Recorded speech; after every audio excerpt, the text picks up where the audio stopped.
Oh, could this vintage store be any cuter? Right? And the best part? They accept Discover. Accept Discover?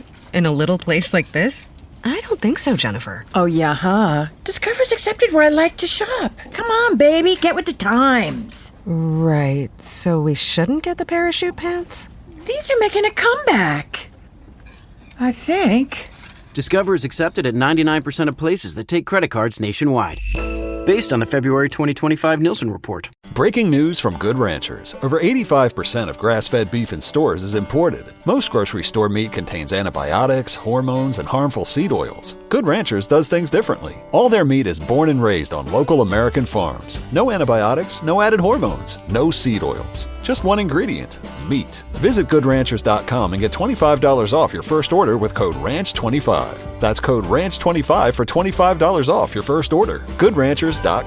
American meat delivered. Looking for a protein powder that tastes great and keeps ingredients simple? Meet Clean Simple Eats. Clean Simple Eats uses grass-fed whey protein isolate with 20 grams of complete protein per serving, plus digestive enzymes and a low-lactose formula designed to be easy on digestion. No artificial colors, no artificial sweeteners, just clean ingredients and amazing flavors you'll actually look forward to. They even offer variety packs so you can try multiple flavors. Clean Simple Eats is undeniably clean and 100% delicious. Shop now at cleansimpleeats.com. It looked like eyes, tiny, glowing eyes, staring directly at him from the other side of his bedroom. Zach sat up in his bed, squinting, trying to make sense of what he was seeing. He reached over and turned on his nightlight. Doorknobs, tiny doorknobs on his closet. The way the moonlight hit them through the window reflected off the knobs and made them look like eyes in the dark. Zach got up out of his bed and opened the closet so that the eyes would go away and he would be able to get some sleep. He reached over again and turned off the light, leaning back into his bed, closing his eyes. But something didn't feel right. He could feel it as soon as his eyes were closed. He opened them and sat up again, staring straight ahead into the dark patch of his room, where his closet had now been left open. He saw them again. Eyes. Tiny, red eyes, staring directly at him from inside of his closet. The eyes seemed to float toward his bed, expanding in size as they crawled through the air closer. The eyes looked as if they were growing and shrinking in equal breaths, like jellyfish swimming along the bottom of the ocean floor. And then the mouth began to open. The shining white teeth that slid into frame as if the tongue was in an assembly line, bringing these hazardous pearly choppers to the forefront. Pink-hued cheeks started to curve upward and puff outward. The hair, the toxic neon green that began to slither through the decrepit pores of its skin until it covered the entire scalp. Drool was hanging down from the side of its mouth as hot breath spewed from somewhere deep down in the nethers of this monster's gut. Zach was frozen. How do you do, Zacharoo? Who are you? Oh, me? I'm Zuck. Your big buddy that tucks you in at night so you can sleep tight. Why are you in my closet? Oh, that's where I can watch you sleep and make sure you're all tucked in. My parents tucked me in. Oh, is that so? Well, maybe you can go wake up your mommy so me and her can talk about making sure you get all tucked in. You want to talk to my mom? That's right, Zacharoo. Go wake up your mommy. Tell her to come in here so we can all talk. But remember, let your daddy sleep. Otherwise, I'll have to keep coming back here every night to make sure that you sleep tight. Now run along, Zacharoo, so we can all have a midnight snack. Who is Tuck? Oh, Ronnie said while standing in his doorway. That's Josh's imaginary friend. No! Josh screamed, interrupting his dad. It was a loud scream, an angry scream, too loud or angry for a 6-year-old boy. The sharpness of the scream was alarming for Ronnie, who turned to look back at his son, and while Detectives Ewing and Woodson stood outside on the front steps. Tuck is not my friend.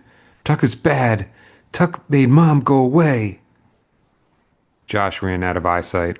His pitter-patter feet could be heard charging up the second floor. Sorry about that, Ronnie said to the cops.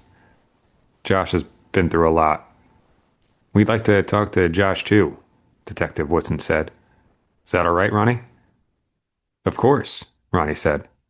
I'm just not sure he'd be able to help much. Well, Woodson said, Zach was here last night with Josh. Maybe Zach told Josh something about his mom. Everything helps, Ronnie. You understand that, right? I do, Ronnie told them. My God, he thought. It was happening again. Not to him, not directly, but just when life had started to take a soft right turn towards normal, tragedy struck again, under very similar circumstances. Where's Greg, Lucy's husband? Down at the station, Ewing said. He's in shock, as you can imagine. I don't have to imagine, Ronnie told them. I've been him. 1 is an anomaly, 2 is a pattern. I thought 2 was a trend. This was the back and forth between Detectives Ewing and Woodson as they ate their bacon, egg, and cheese sandwiches with coffee while sitting at the counter of Rinaldi's, their favorite diner. It was open early and late, which did wonders for the cops of this town who worked odd hours and needed the occasional quick pickup if they knew there was a long day ahead of them. A long day like today, when time melted and you forgot who you were. Donna, is 2 a pattern or a trend? Woodson wanted an extra opinion. Donna, the patron saint of Rinaldi's waitresses, walked by to fill up their coffee cups and give them the smart-ass comeback they so desperately enjoyed.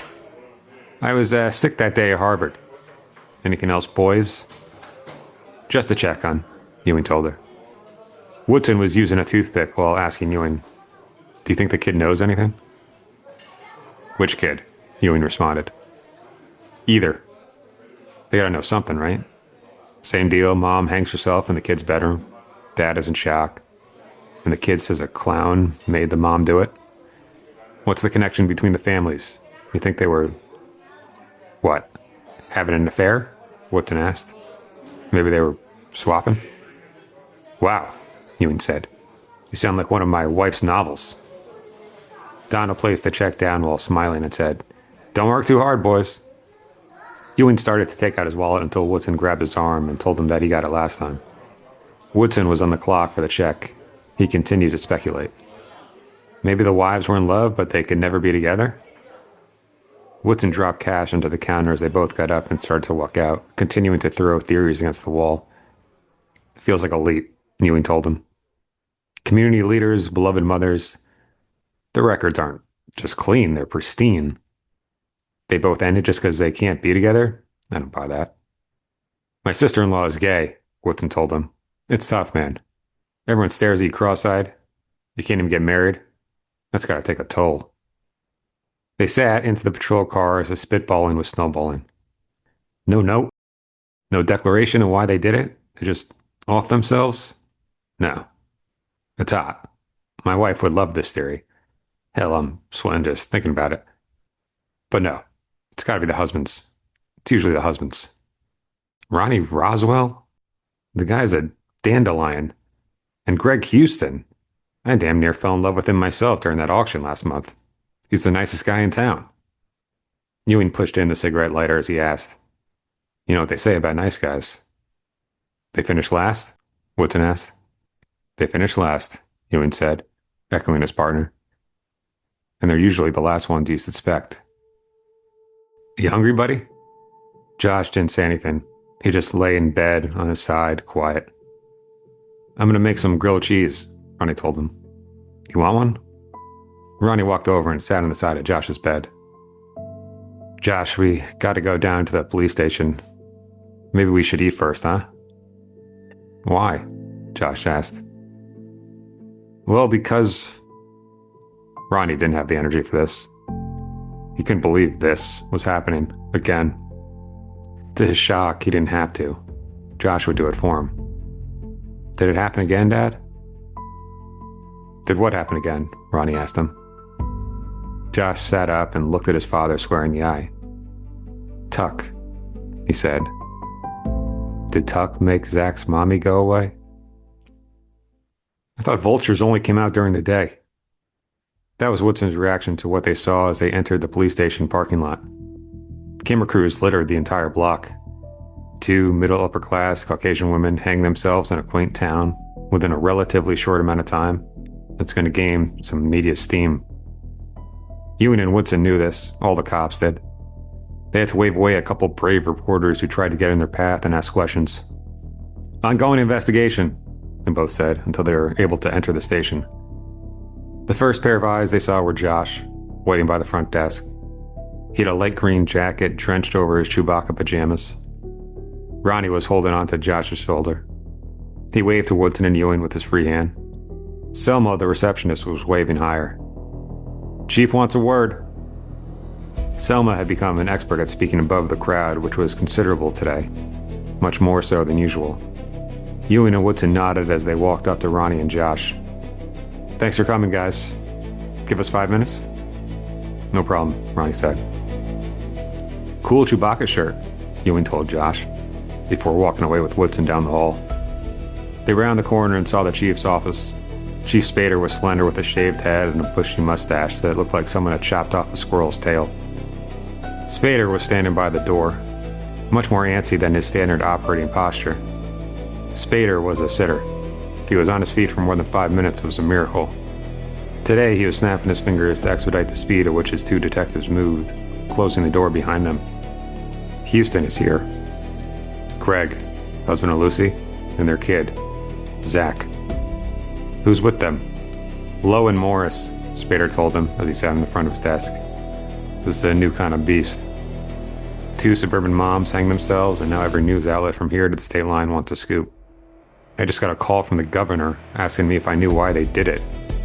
Apparently his wife is alarmed." Woodson had to muffle a laugh. "Don't laugh," Spader said. "This is going to spook the hell out of people. Is there anything connecting the deceased? Anything at all? We know about the kids. They're in the same class. What else?" "Well," Woodson started. "The kid, Zach, you know where he was last night?" "The Roswell house." "You're kidding," Spader said. "We have an alibi in Ronnie last night, the father?" "Ronnie Roswell was at Stony Creek Bar till 8. He comes home. The babysitter, Becky. Yeah, Becky. Becky Houston, daughter of the deceased. She goes home. Ronnie stays in with Josh. We get the call from the Houston house at approximately 3:27 a.m. that Lucy had, in her son's bedroom," Spader said, shaking his head while finishing Woodson's sentence. "What kind of sick, twisted crap is that?" "All right. Talk to the kid, talk to Ronnie. It's a Sunday. Nobody has anywhere to be but here. Crisscross with Lowe and Morris. I need the four of you to be in constant communication. And no matter what," Chief's phone rang, "do not talk to the press. Zipped lips. Understood?" He picked up his phone. "Spader." His body deflated as he got off his desk and turned. "You're kidding." "I'll be there in 15 minutes. Spader hung up the phone. His back was still to Woodson and Ewing. "Chief?" Ewing asked. It took a couple moments for Spader to finally turn around. He sat down. "Nina Hamilton." "What about her?" Woodson asked. She hung herself last night. In her daughter's bedroom. Spader snapped himself out of it and then stood up, putting on his police chief jacket. All right, I'm going to the Hamilton's house. Talk to the Roswells. I'll call you in an hour. Understood? Spader was visibly shaking as he put on his hat and walked out of his office. Woodson and Ewing just sat there, looking at each other. If one is an anomaly, Ewing started, and two is a pattern, what the hell is three? Woodson stood up and told him. A nightmare. Toyota builds vehicles that don't just keep up, they lead the pack. On the road, in your routine, and most of all, within your budget. Take the Camry and Corolla, two stylish and dependable cars, both with the latest tech and driver-friendly features, and the performance to make every commute feel effortless. Or if you're chasing space, adventure, and versatility, check out Toyota's RAV4 and Grand Highlander, delivering the capability, comfort, and confidence to take you everywhere you need to go. Plus, with hybrid options designed for efficiency and four-wheel and all-wheel drive models ready for any terrain, your Toyota is more than just a reliable way to get around. It's built for your way of life. And right now, your local Toyota dealer has great financing and lease options available to qualified customers, meaning there's no better time to step into a new Toyota. Start your search for great deals today at buyatoyota.com.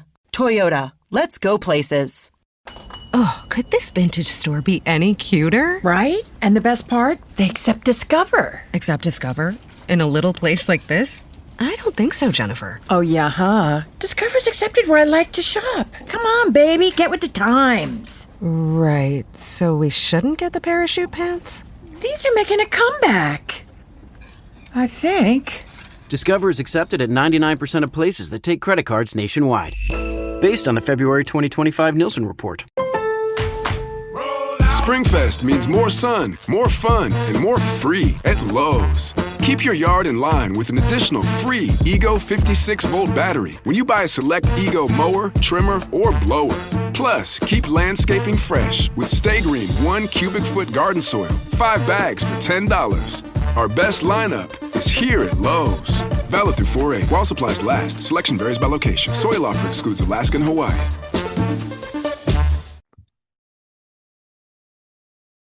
Dead dad's talking. That's what Ronnie thought as he walked into the room. The population of which, including him, was 3. The thing that all 3 people had in common?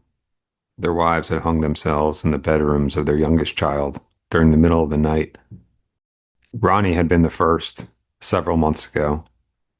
But the other 2 men in this room, Greg and Glenn, their wives had committed suicide on the same night, exactly 6 days ago. This was the first time all 3 men had been alone together since it happened. What else did they have in common? That is what the police officers assigned to the case, as well as the entire town, wanted to know. Ronnie was the only one who seemed to have remnants of his original pigment intact. Greg and Glenn not only looked like they had seen a ghost, but they looked like ghosts themselves. They can see us through the glass, Glenn said. Why not just stay in the room with us? Why pretend we're having this conversation in private? Glenn was alluding to the one-way mirror on the left wall. It was obvious to all 3 men that the cops were watching and taking notes, but Glenn was the only one who seemed upset about this. We could bring them in here if you wanted, Ronnie asked. They think it's better, just us. Glenn shook his head and stood up to start pacing before he declared, Who cares? It's no different from how I feel all the time. I walk down the street, it feels like everyone's looking at me through a one-way mirror. The tragic 3, that's what the paper called us, right? Did you see it? Yeah, Ronnie told him. Josh showed me the newspaper. The topic of children made Glenn stop pacing. It made him think of his own child, Isabella, who had done something similar the other day. She had shown her father a picture of him in the paper and then asked her to help her read the article. But he couldn't. He couldn't do much these days. How is Josh doing? Glenn asked. It's been 3 months? Almost, Ronnie told him. 66 days. Closer to 2 months, I guess. That was a stupid question, Glenn told him. I'm sorry. Of course he's not doing great. How could he be doing great? Glenn's bloodshot eyes became more pronounced. He was rubbing his hand through his hair nonstop, as if it was the one thing a toy made of his figure could do when he pulled the string. He finally sat back and pulled his chair closer to the other two, trying to make some semblance of a brainstorming session. Okay, Glenn said. Let's skip over the obvious, huh? I'll speak for myself. There was nothing weird about Nina the night of, the night before, the week of, the week before. No. Zero, okay? Not one red flag. Call me ignorant. Call me a bad husband. Call me whatever you want. But I'm telling you, I had no idea that she was depressed, okay?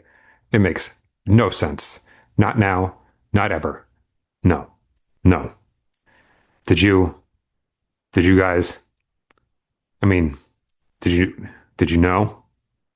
Did you know it, Glenn was looking at Ronnie when he asked, but it was Greg who spoke for the first time. No, he told them. My wife was happy. Lucy was always happy. Something cursed her. The same thing that cursed your wives. It's that clown. Something to do with that goddamn clown. Glenn and Ronnie turned to look at him. Clown? Glenn beat Ronnie to the question, even though he was thinking the same thing. What clown? Greg explained. Zach said there was a clown in his closet that woke him up and told him to go get his mom so that they could have a talk. Zach came into our room and woke up Lucy. By the time she walked into his room, the clown was there, holding a knife to Zach's throat.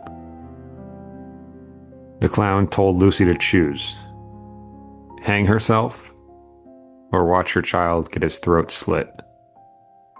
The clown told him not to watch, as she chose.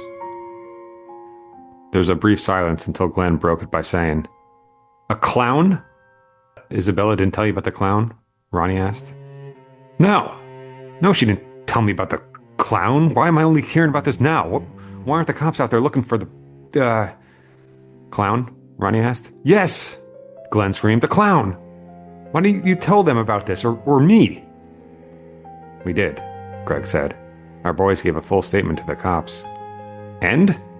Glenn said, a half decibel below his previous decibels. Their statements were exactly the same, down to the smallest detail. Everything matched. Glenn got up to start pacing again. This time, instead of rubbing a hand through his hair, he picked up his chair and smashed it against the ground. Detective Woodson walked into the room, drawing everyone's attention. Are we good? Woodson asked. Yeah, Glenn said, before picking up the remaining piece of his chair and snapping it in his half with his bare hands. We're good. Sorry about the, chair. Woodson nodded and then closed the door behind him. Glenn walked over to stand equidistant between Greg and Ronnie. Okay. Explain to me why this is the first time I'm hearing about this clown. We didn't know about the identical statements until yesterday. I tried calling your house, but your mother said you were gone. She didn't know where. So once we heard, we called the cops. Yeah, Glenn said. I don't even know where I was. Driving, maybe, I don't know. You don't have to explain, Ronnie told him. That's why we're here, to figure it out. What did Isabella say? What happened in your house that night? Glenn went to go stand against the wall and slid down, using it as a resting surface. He closed his eyes, trying to summon his memories of that night. I told all this to the cops already. I told the same thing to so many people. We know, Ronnie told him. We've been there. But maybe if you tell us. Glenn took a deep breath and started to recycle the story of what happened. All right. Me and Nina were in our room, talking about how Isabella had finally stopped having nightmares. And this babysitter that we hired. People told us that she... What? Ronnie asked. This babysitter we hired told Isabella a lullaby, and it made her Glenn paused in his tracks. He got up and walked out of the room. Greg and Ronnie just looked at each other. Glenn was briskly walking down the hallway, being followed by Greg and Ronnie, and then Detectives Woodson, Ewing, Morris, and Lowe. All 6 of them were briskly walking behind Glenn as he went through the main space, the front desk area, and then out of the station. "Glenn?" Detective Lowe yelled out. "Where are you going, pal?" Glenn was looking in both directions. "Where's my car? Someone move it?" Detectives Morris and Lowe looked at each other, confused. "We drove you here, Glenn. Remember?" Morris said. Glenn walked up to the 6-pack following him and said, "I got to talk to the babysitter. Gertrude." The creepy one at the end of the dead end. Glenn was leaning forward and pointing from the back of Ronnie's car as Greg sat in shotgun. "How does the house look creepier during the day?" Glenn asked. It was creepy. All 3 men were thinking it. It seemed to lurch over the other houses on the street, which were all clumped together in a row. This house, however, felt cold, distant. There was a subtle elevation to the foundation that gave it a lecherous angle compared to its neighbors. "Do you want us to..." Before Ronnie could even finish asking, Glenn was out of the car and walking up to the house. Behind him, 3 cars parked in a row. Ronnie and 2 cop cars. The first was driven by Detective Woodson. The second was driven by Detective Morris. The 6-pack were now standing in the street, watching and waiting from nearby as Glenn jogged up to the doorbell.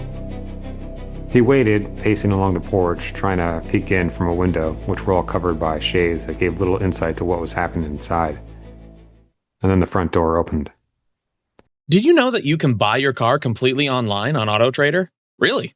Just visit autotrader.com, filter and search through dealer listings for the car you want, make, model, color, and all the features that matter to you.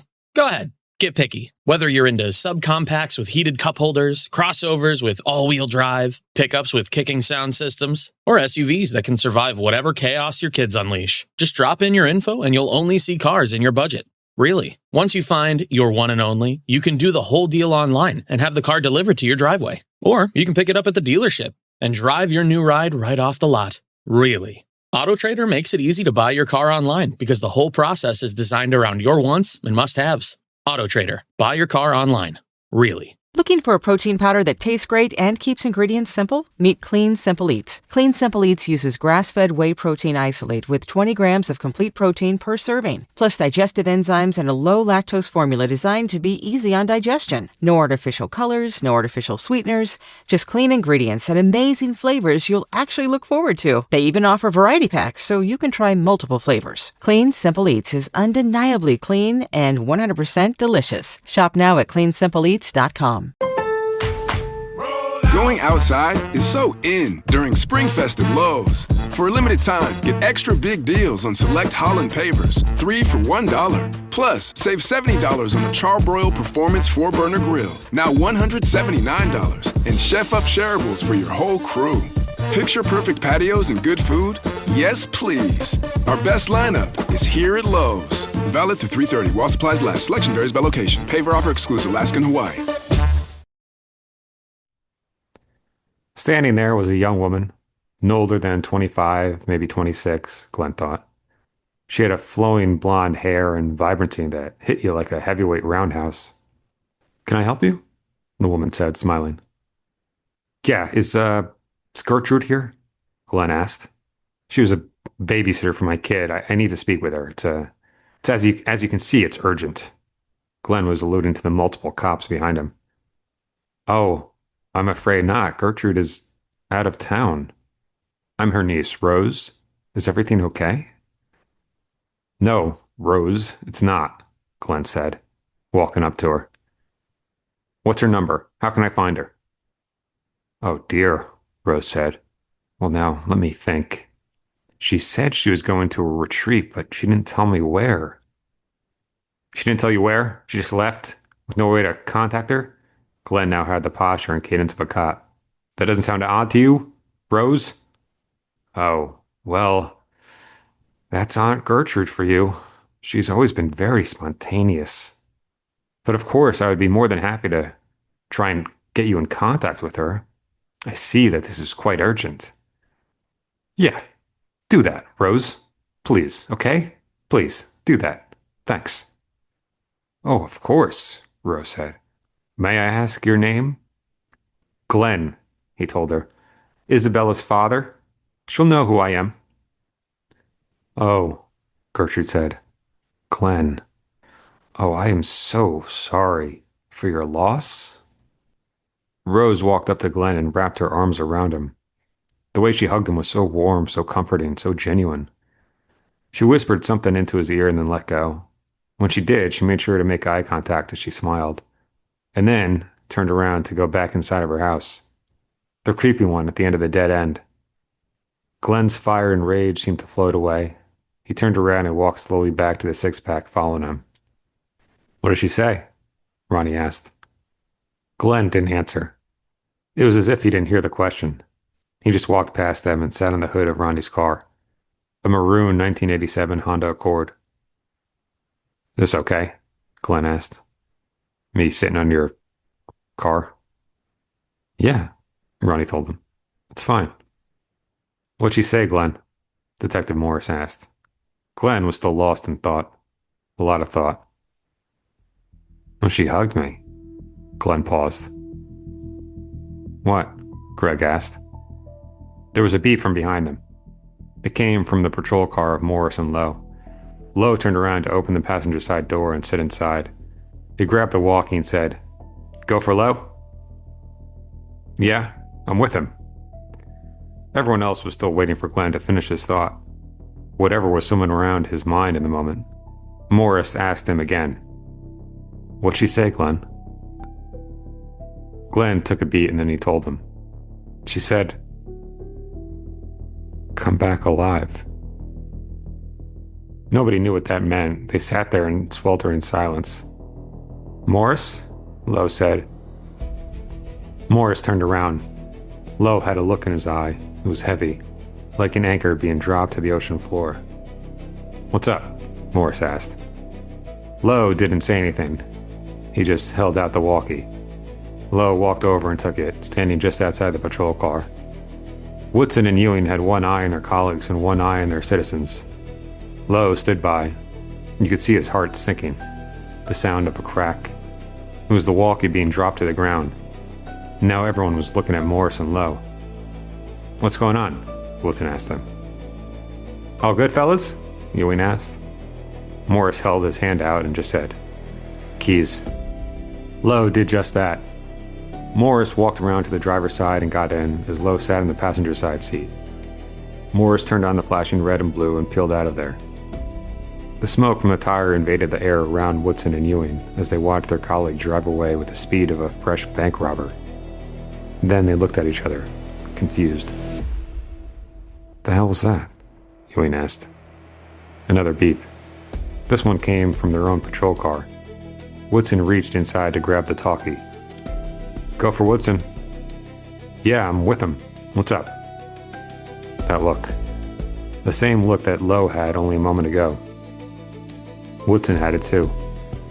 He turned to Ewing. He could see the lump in Woodson's throat, the light in his eyes replaced by something dark and thirsty. We good? Ewing asked. Woodson took a step forward towards Ewing. Keys. Talk to me, Ewing told his partner. Megan, Woodson said. His lips quivering, his skin melting into an ashy white. Time froze. Ewing handed him the keys. Woodson took them without speaking. He just walked over to the driver's side door and got in as Ewing sat on the passenger side seat. The red and blue started flashing as Woodson peeled out. The end of the creepy dead end was now covered in tire smoke. Glenn turned to look at Ronnie and Greg. Who's Megan? Glenn asked. Greg told them. Megan is his wife. You don't think... Ronnie knew he didn't need to finish the question. They all knew what it was. Thinking stopped making sense 6 days ago, Greg said. Let's go back to the station. This place gives me the creeps, Glenn said. Ronnie was trying to drive with force and urgency. You can't drive faster than this? Glenn asked from the back seat. Sorry, Ronnie said. It's a Honda. I got it for longevity more than speed. They stopped at a major intersection at one of the busier streets in town. Ronnie had his blinker on, waiting for the light to turn green. Guys, Glenn said, Is it just me, or are we the only car on the road? Greg and Ronnie looked out of their respective windows and then turned to look at each other. It dawned on them all at once. The roads were, in fact, empty. No way, Ronnie said, seeing something on the corner. Rinaldi's. It's closed. The light turned green. Let's see what this Honda can do, Ronnie. Ronnie pushed his Honda into a gear previously unused as they blitzed their way through the empty roads and headed downtown past an ocean of silence. Oh my God. That was the only reaction to seeing what the police station looked like. The entire road from both sides had been blocked off. There were deputies at every corner of the street, pointing cars to drive away from the station. Glenn rolled down his window and poked his head out. We have to get in there, officer. It's an emergency. Sorry, sir, the deputy said. He was young, barely 18 with a sheepish face. We're asking everyone to park at the Big Z supermarket.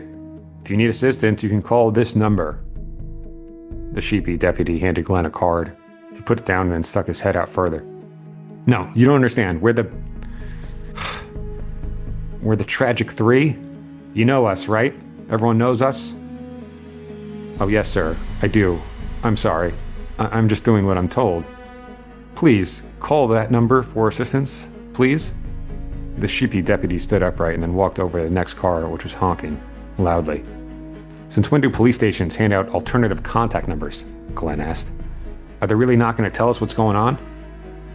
The cop car with the flashing red and blue whizzed by them in the opposite direction. It was chaos.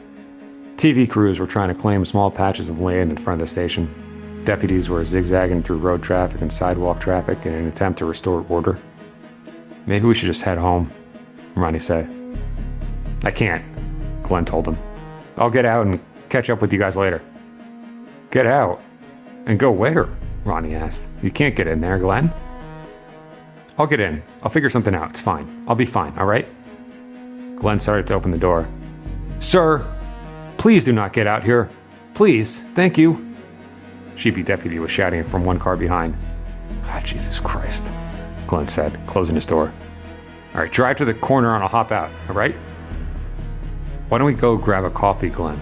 We can keep talking, okay? Ronnie said. That's a good idea, Greg said. Who knows when this place is going to clear out? Especially if the wife of a cop, or wives of cops. Oh, they get off their ass when it's one of their own? Glenn said through his teeth. Typical. It's like when politicians send off 1,000 kids they never met to go fight in a war that has nothing to do with ideology and everything to do with oil. But when it's one of their own, all of a sudden the blood becomes real. Makes my skin boil, man. Nina deserves... He stopped himself for just a moment. They all deserve it. Lucy, Abby... Glenn leaned forward, rubbing both hands through his hair, trying not to break down. Why don't we head back to my place? Ronnie said. It's quiet. We can call that number. Is Josh home? Glenn asked, while his face was cut between his two sweating hands. No, Ronnie told him. His grandmother's watching him. Why? Glenn took a beat before he told them the reason. Each subsequent word was more piercing than the last. It's just, Josh might remind me of Isabella. That's okay, Greg told him. We can go to my place. Becky's with her cousins. It's empty. Just us. Greg reached back and gently patted Glenn's shoulder. It was exactly what Glenn needed right then. Greg was good at that, knowing how to make people feel secure. It was brief, but for at least this moment, the Tragic Three felt like they were not alone. That sounds good, Glenn said. Ronnie pulled a U-turn and headed away from the police station. The lone car driving toward the epicenter of whatever malignant force was tearing apart this town, one family at a time. Oh, before I forget, Glenn added, leaning forward again. That, clown you were talking about? I'd really love to chop its goddamn head off.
You're a pro at running your life, at committing to your workout, at showing up every day. At Bombas, we're pros too. Pros at making socks. Our sport assortment has specialized socks for whatever sport you're committed to. Running, hiking, golf, Pilates, and so much more. Made with sweat-wicking yarns, blister-fighting details, and targeted arch support. Bombas Sport is pro-level socks from the pros of socks. For another pro, you. Go to bombas.com/audio and use code audio for 20% off your first purchase. That's bombas.com and use code audio. Looking for a protein powder that tastes great and keeps ingredients simple? Meet Clean Simple Eats. Clean Simple Eats uses grass-fed whey protein isolate with 20 grams of complete protein per serving, plus digestive enzymes and a low-lactose formula designed to be easy on digestion. No artificial colors, no artificial sweeteners, just clean ingredients and amazing flavors you'll actually look forward to. They even offer variety packs so you can try multiple flavors. Clean Simple Eats is undeniably clean and 100% delicious. Shop now at cleansimpleeats.com.